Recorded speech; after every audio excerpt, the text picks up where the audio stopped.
Shalom Bapak Ibu yang dikasihi Tuhan.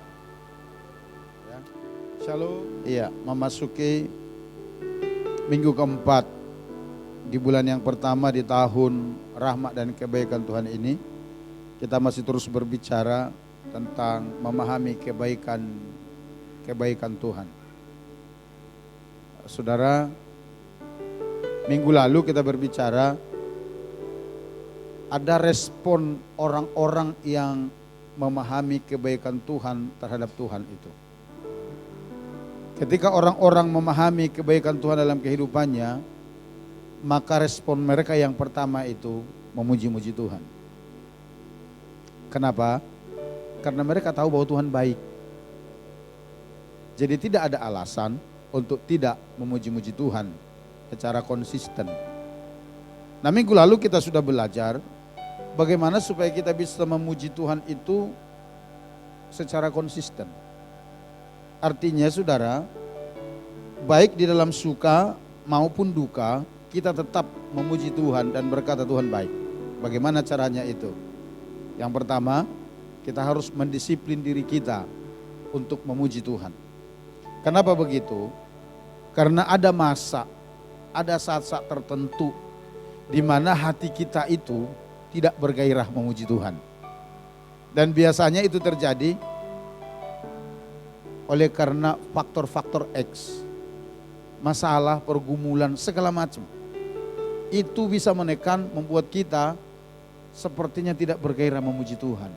Tapi dalam kondisi seperti itu pun Raja Daud mengajari kita supaya kita tetap memuji Tuhan. Lalu yang kedua, saudara, menyadari bahwa segala yang baik yang kita terima itu datangnya dari Tuhan. Nah, itu akan membuat kita terus memuji Tuhan di dalam keadaan apapun. Kalau kita tidak sampai pemikirannya ke sana, benar-benar kita akan susah memuji Tuhan.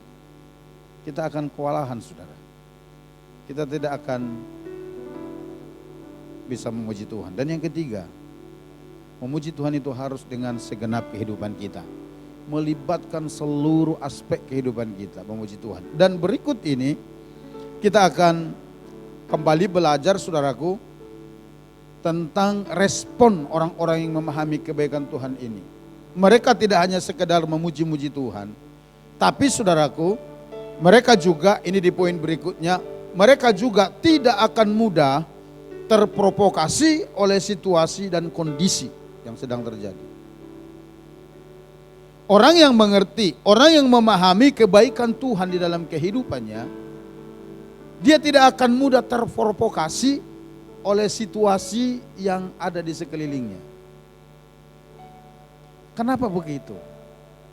Sekali lagi karena dia tahu Tuhan baik dan Tuhan punya rencana yang indah dalam kehidupannya.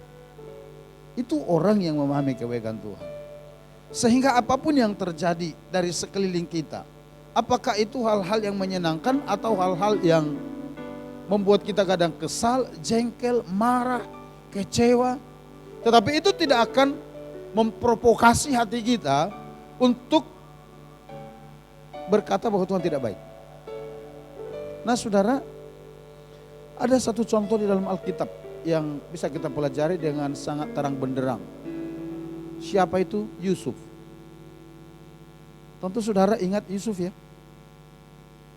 Yusuf itu pada akhirnya dia menjadi orang nomor 2 di Mesir. Tapi apakah Yusuf itu begitu lahir pisah dari Yakub orang tuanya, ujuk-ujuk menjadi orang nomor 2 di Mesir? Tidak. Alkitab memberitahukan kepada kita, suatu waktu Yusuf ini mendapat mimpi dari Tuhan.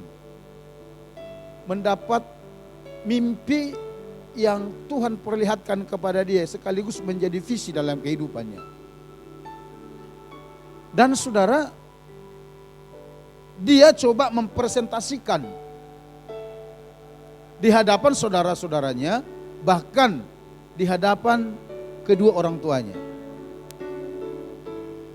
akan mimpinya itu. ayahnya Yakub dapat menangkap isi mimpi itu. Sehingga Yakub berkata demikian, mimpi apa mimpimu itu? Jadi maksudmu apakah saya dengan ibumu akan juga tunduk sujud menyembah kepadamu? Saudaraku, Alkitab katakan saudara-saudaranya yang lain jadi iri terhadap Yusuf. Saudara-saudara Yusuf itu karena orang tuanya itu peternak, menggembalakan ternak ayah mereka. Dan kalau saudara baca dalam kitab Kejadian itu lumayan jauh dari tempat mereka tinggal sampai ke tempat penggembalaan itu. Lumayan jauh. Sehingga suatu waktu ayah mereka yang bernama Yakub ini menyuruh Yusuf untuk melihat saudara-saudaranya di padang penggembalaan sekaligus membawa perbekalan untuk saudara-saudaranya. Saudara tahu apa yang terjadi? Karena ketulusan kepolosan Yusuf ini, dia seorang yang taat kepada orang tua, dia pergi dibawa bekal saudara-saudaranya. Tapi Alkitab berkata demikian. Yusuf masih jauh dan saudara-saudaranya itu melihat dia dari jauh, mereka katakan demikian, lihat si tukang mimpi datang. Dan ketika Yusuf sampai di tempat, mereka bukan menyambut Yusuf dengan sukacita, dengan girang, tidak. Tapi mereka justru merencanakan sesuatu yang mencelakakan Yusuf. Sekalipun pada waktu itu Yusuf tidak jadi terbunuh oleh mereka, tapi akhirnya Yusuf dijual kepada seorang kafilah yang sedang melintasi pada saat itu menuju Mesir. Kafilah orang Ismail kata Alkitab. Kemudian saudara-saudaranya ini berunding dan bersepakat menjual Yusuf ke kafilah tersebut. Jadilah transaksi, dijuallah Yusuf dan Yusuf dibawa ke Mesir. Saudaraku, setelah sampai di Mesir, kafilah ini menjual lagi Yusuf. Jadi Yusuf ini jadi barang dagangan, saudara. Dijual lagi Yusuf. Kepada siapa? Kepada Potifar, kepala para tahanan Raja Mesir pada waktu itu. Ketika Yusuf dijual di sana, saudara, Alkitab berkata, dia diberkati Tuhan, disertai Tuhan, dan seisi rumah Potifar diberkati oleh Tuhan karena kehadiran Yusuf. Oleh karena itu, suatu waktu saudaraku, istri Potifar berniat jahat terhadap Yusuf. Mengajak Yusuf itu untuk tidur bersamanya atau tidur bersama dengan dia. Tapi Yusuf menolak. Akhirnya Yusuf difitnah karena Yusuf melarikan diri. Ketika Potifar pulang dari kantor, istrinya ngeles sama suaminya. Potifar tanpa nanya sana sini, lalu Yusuf ditangkap. Kemudian dijebloskan ke dalam penjara. Ketika Yusuf di dalam penjara, dia tetap menjadi berkat. Ada dua tawanan juga di sana.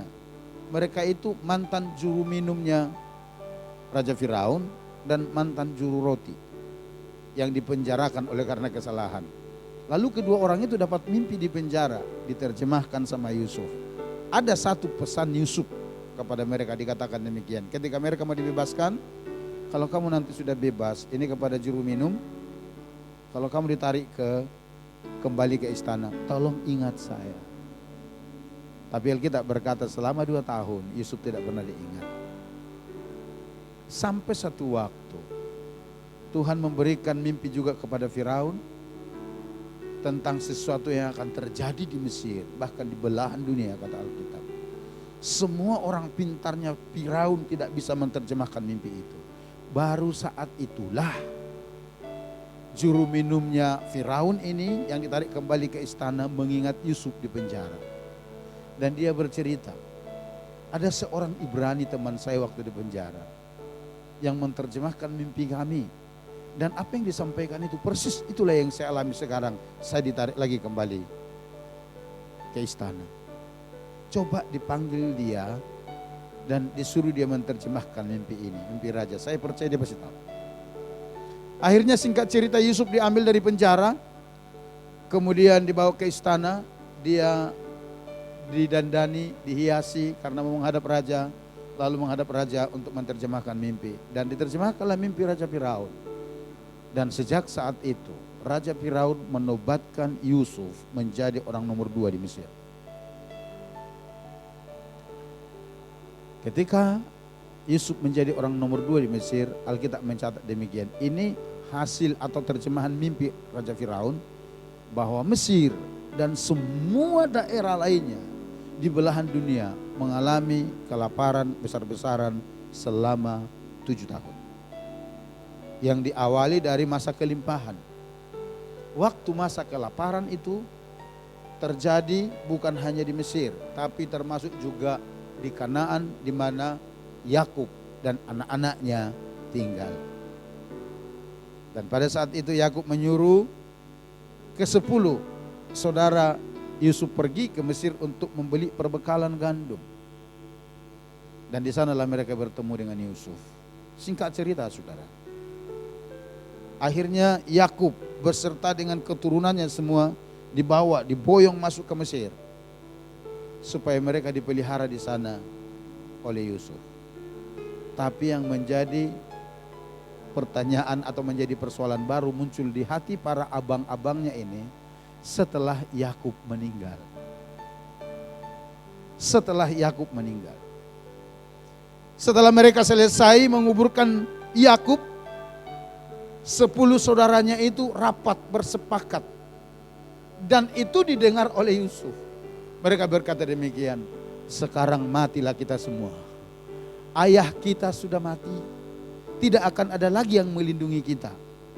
Sekarang saatnya kita akan menerima pembalasan dari adik kita itu.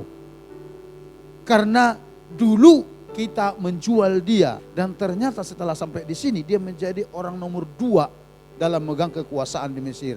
Dan saat ini mungkin itulah saat terbaik bagi dia membalas dendam kepada kita. Tamatlah hidup kita, kata saudara-saudaranya. Tapi saudaraku dengar baik. Apa yang dipikirkan oleh saudara-saudaranya justru sama sekali tidak ada di pikirannya Yusuf. Tidak ada. Tapi dia memberikan sebuah jawaban yang sangat baik dan manis dan sama sekali tidak pernah terfikir oleh saudara-saudaranya. Seperti apa jawaban Yusuf? Coba kita lihat di dalam Kejadian. Pasal yang ke-50 ayat 20. Ayat itu berkata begini. Memang kamu telah mereka-rekakan yang jahat terhadap aku. Tetapi Allah telah mereka-rekakannya untuk kebaikan. Dengan maksud melakukan seperti yang terjadi sekarang ini. Yakni memelihara hidup suatu bangsa yang besar. Oh ini luar biasa. Di tengah-tengah situasi di mana para saudara-saudaranya sedang gelisah, ketakutan. Mereka berpikir bahwa Yusuf yang pernah mereka jual, mereka perlakukan secara tidak adil, sekarang menjadi orang terkenal dan memegang kuasa, punya kedudukan. Mereka berpikir bahwa Yusuf akan balas dendam kepada mereka. Tapi perhatikan apa yang dikatakan Yusuf. Dia berkata, kenapa kamu berpikir seperti itu? Kenapa kamu berbicara seperti itu? Memang iya, dulu kamu mereka-rekakan yang jahat kepadaku. Mungkin terjemahan bebas berkata demikian. Iya memang dulu karena kalian iri kepadaku, kalian coba menyingkirkan aku dari tengah-tengah keluarga kita. Tapi dikatakan demikian, iya betul kamu mereka-rekakan. Tapi lihatlah bahwa Allah mereka-rekakan yang baik kepadaku. Artinya apa saudaraku? Dia mau katakan demikian, bahwa Allah dapat memakai cara itu untuk kebaikan kita, bahkan untuk memelihara kehidupan. Amin. Amin. Ini menakjubkan loh saudara. Ini sangat menakjubkan. Saya melihat ada kemiripan antara Daud dengan Yusuf. Daud berapa kali dia dikejar-kejar oleh Saul sampai dari gua ke gua, padang gurun mainannya. Hanya untuk mencabut nyawanya si Daud. 2 kali kesempatan Tuhan berikan kepada Daud untuk membunuh Saul. secara berdekatan. Dan panglimanya berkata demikian kepada Daud, perintahkan satu kata perintah aja kepada saya habisin orang ini. Karena Saul sedang tertidur, nyenyak. Daud ada di situ dengan panglimanya. Tapi apa Daud katakan? Diam loh. Kita tidak boleh mengusik orang yang diurapi Tuhan. Halo. Sama saya lihat seperti Yusuf.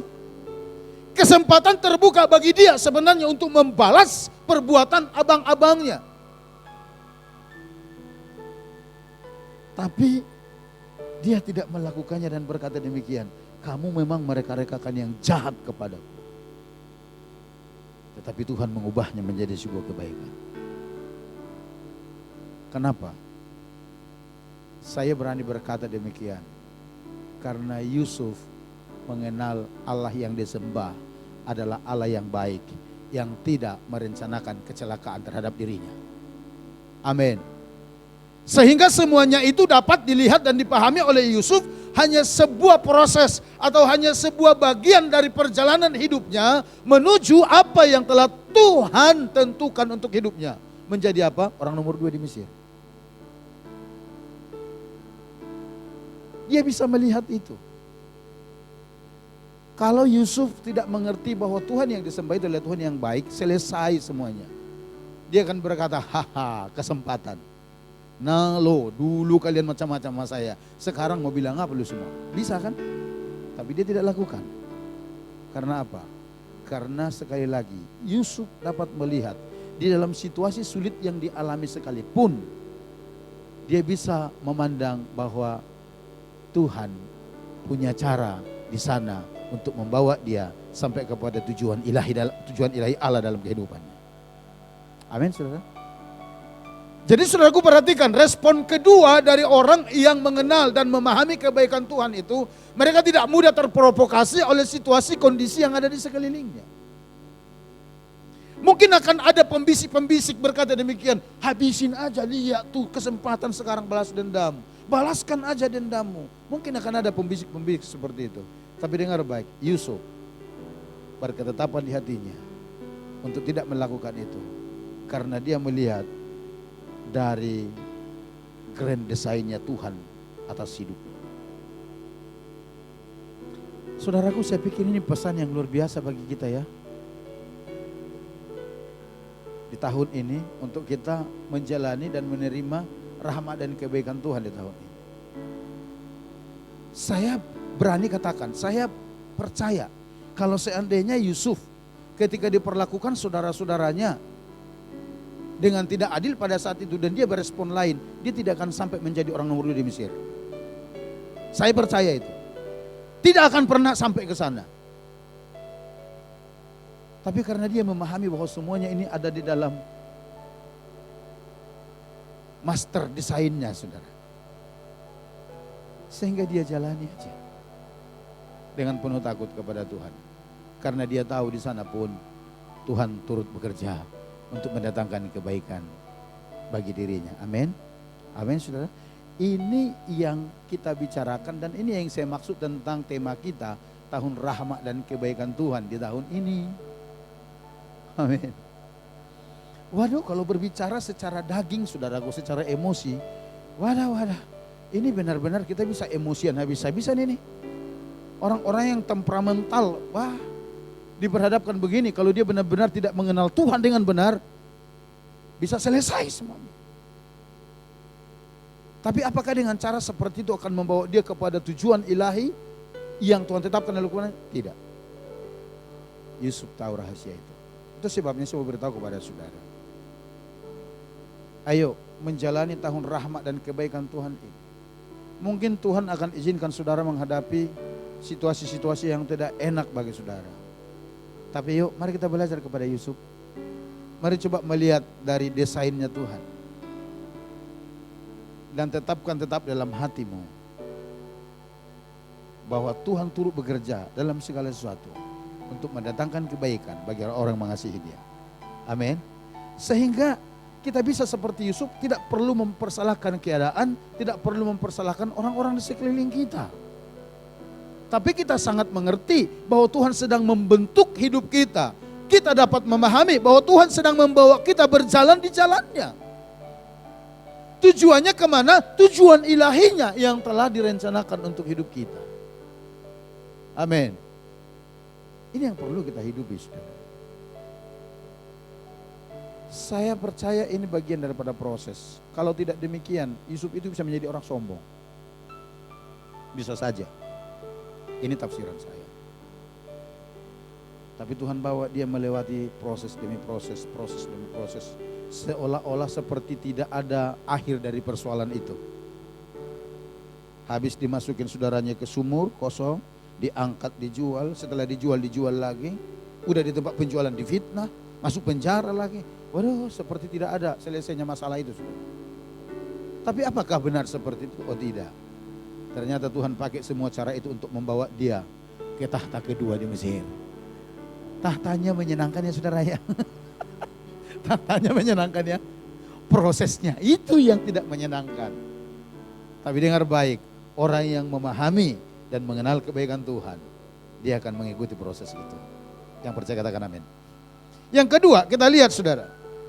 Atau yang ketiga kalau dari poin pertama, respon orang-orang yang memahami kebaikan Tuhan terhadap Tuhan. Yang ketiga, selalu menghormati Tuhan dan menjaga kekudusan hidup. Kalau seseorang memahami bahwa Tuhan itu baik terhadap dirinya, kalau seseorang memahami bahwa Tuhan itu benar-benar memperhatikan kehidupannya, dia mengerti itu. Saudara, hal yang ketiga, sebagai bentuk responnya kepada Tuhan, dia akan selalu menghormati Tuhan dan menjaga kekudusan hidupnya. Setelah Yusuf sampai di rumah Potifar, di Kejadian pasal 39 berkata demikian. Oleh karena Tuhan menyertai Yusuf, maka Tuhan membuat Yusuf berhasil dalam segala yang dikerjakannya. Sehingga seisi rumah Potifar diberkati oleh Tuhan. Sampai suatu waktu Potifar mendelegasikan semua pekerjaan yang ada di rumah itu, tanggung jawabnya semua kepada Yusuf.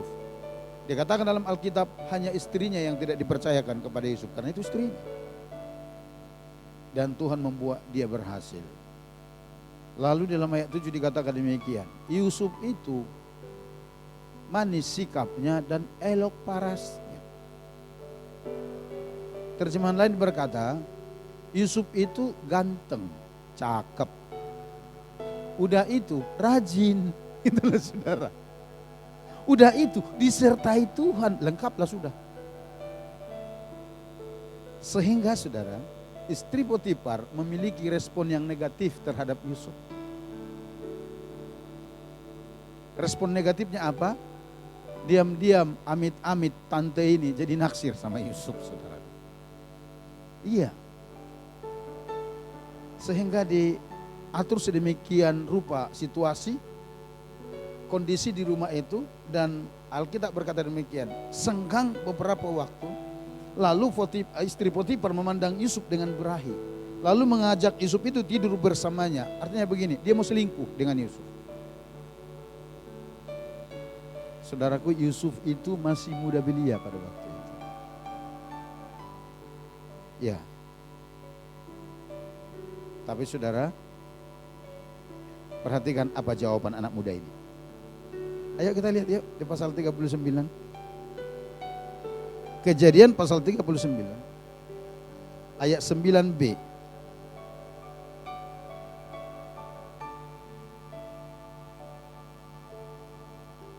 Kejadian 39 ayat 9b.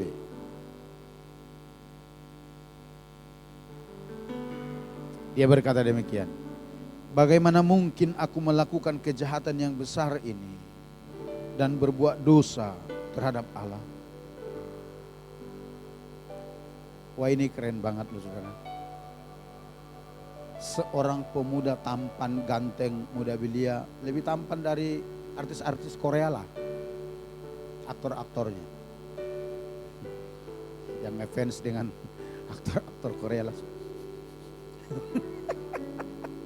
Kayaknya Yusuf lebih tampan lah dari itu, lebih ganteng saudara ya. Udah itu disertai Tuhan, dibuat Tuhan berhasil. Yang membuat istri Potifar naksir kesengsem dengan pemuda ganteng ini. Dan saudaraku perhatikan jawaban seorang pemuda tampan ini. Bagaimana mungkin aku melakukan kejahatan itu di mata Tuhan dan melakukan dosa yang besar ini? Menurut saudara kalimat itu ungkapan apa sih? Ini tidak perlu tafsiran yang terlalu jauh-jauh, tidak perlu harus cari bahasa Ibraninya apa, tidak perlu. Kita langsung bisa menyimpulkan intinya. Yusuf bisa berkata begitu kepada istri Potifar. Satu hal yang ada di hatinya, dia sangat menghormati Tuhan di dalam kehidupan. Kalau dia tidak menghormati Tuhan, saudaraku, waduh, mudah sekali dia berkata demikian. Benar juga ya, mumpung gak ada orang di rumah. Ya dong. Yusuf itu normal. Dari mana kita tahu? Pada akhirnya dia bebini juga itu. Punya anak juga. Artinya Yusuf itu dia memiliki naluri seks juga.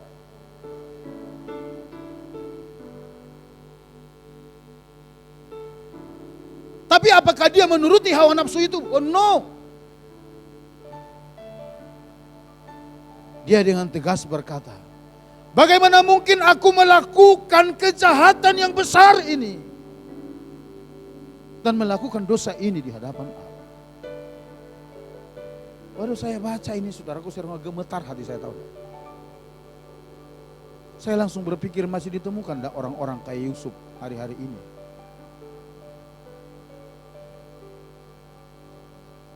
Atau orang langsung berkata demikian. Kucing dikasih ikan, mana mungkin tidak disikat? Kucing, lihat ikan, jangankan dikasih, nyuri mau. Tapi bagi Yusuf istilah itu tidak berlaku. Oleh karena apa? Hormatnya kepada Tuhan. Ayo, kalau saudara berkata aku orang yang cinta Tuhan, aku orang yang berkata bahwa Tuhan baik kepadaku, seharusnya itu disertai dengan sikap saudara yang menghormati dia, di mana saudara bisa menjaga kekudusan saudara dimanapun saudara berada. Amin. Saudaraku perhatikan ini. Sekali lagi saya renungkan ya, aduh. Saudara tahu kenapa ini istri Potifar naksir sama dia? Karena Tuhan sertai dia loh. Dibuat semua pekerjaannya itu berhasil, sukses. Karena rupawan, iyalah. Tapi seandainya pun saudaraku Yusuf tampan kalau di rumah itu semua jadi berantakan. Bisa diusir itu, udah sampai sebulan pergi gara-gara kau datang di rumah ini. Semua jadi kacau, kau pembawa sial ke sini, pergi. Bisa begitu loh. Artinya apa? Kadang-kadang penyertaan Tuhan dalam kehidupan seseorang itu bisa mengundang banyak respon terhadap Tuhan. Saudara mau disertai Tuhan? Saudara mau disertai Tuhan? Amin. Kalau saudara mau disertai Tuhan harus memiliki hati juga seperti hati Yusuf yang menghormati Tuhan. Kalau enggak, saudara akan jatuh di sana sini saudara. Karena akan banyak orang tertarik kepada saudara. Karena apa? Karena penyertaan Tuhan itu. Jangan terjemahkan ini melulu hanya berbicara seks. Bagaimana kalau saudara ditawarkan sesuatu hal yang membuat saudara menyimpang dari iman saudara?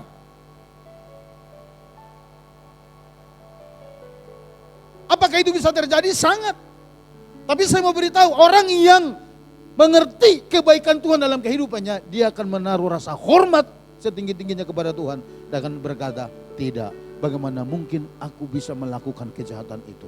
Kalau saya ada sampai saat ini seperti sekarang ini, semua karena Tuhan. Jadi tidak mungkin hanya perkara kecil itu saya akan lukai hati Tuhan.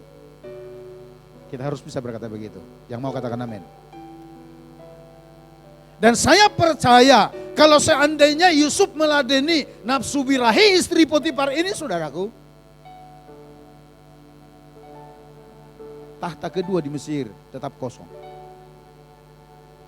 Tidak akan sampai dia ke sana. Tidak akan sampai. Tapi keteguhan hatinya menghormati Tuhan itu dan menjaga kekudusannya itu yang membawa dia. Tangan Tuhan mendudukkan dia ke tahta kedua dalam kerajaan itu. Salah satu cara untuk mengalahkan nafsu dunia seperti itu adalah rasa hormat kepada Tuhan.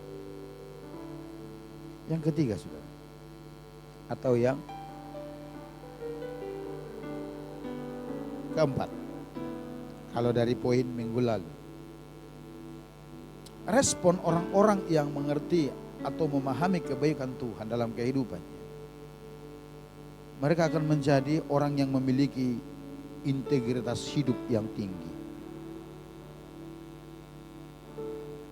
Orang yang mengerti kebaikan Tuhan, orang yang tahu, memahami kebaikan Tuhan dalam kehidupannya, mereka akan memiliki integritas hidup yang tinggi di hadapan Tuhan.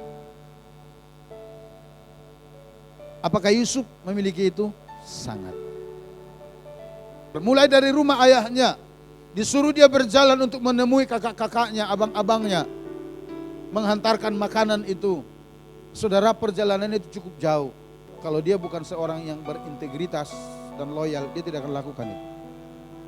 Dia akan banyak alasan kepada ayahnya. Tapi dia lakukan. Dan bahkan setelah dia sampai di rumah Potifar, dia juga terbukti sebagai orang yang berintegritas.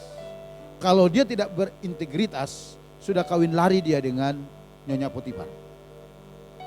Kalau dia tidak berintegritas, dia tidak akan urusi pekerjaan-pekerjaan yang dipercayakan Potifar kepadanya. Pekerjaan sekecil apapun. Tapi ternyata Alkitab mencatat di Kejadian 39, semua diurusi dengan baik oleh Yusuf. Sehingga semua di sana berhasil diberkati Tuhan. Dan benar-benar integritas dia diuji di situ ketika istri Potifar ngajak dia selingkuh. Dia tepiskan semuanya itu. Itu bukti integritas. Dan ketika dia diangkat Tuhan melalui Firaun, menjadi orang nomor 2 di Mesir, dia pun melakukan tanggung jawab itu dengan penuh integritas. Baca nanti Alkitab. Kenapa dia lakukan itu? Satu jawabannya, karena Tuhan yang dia sembah. Itu alasannya. Itu alasannya. Dan itu terbukti dari jawaban dia kepada saudara-saudaranya itu. Dia melihat semua peristiwa itu dari sisi Tuhan melihat. Sekalipun waktu menjalaninya tidak enak.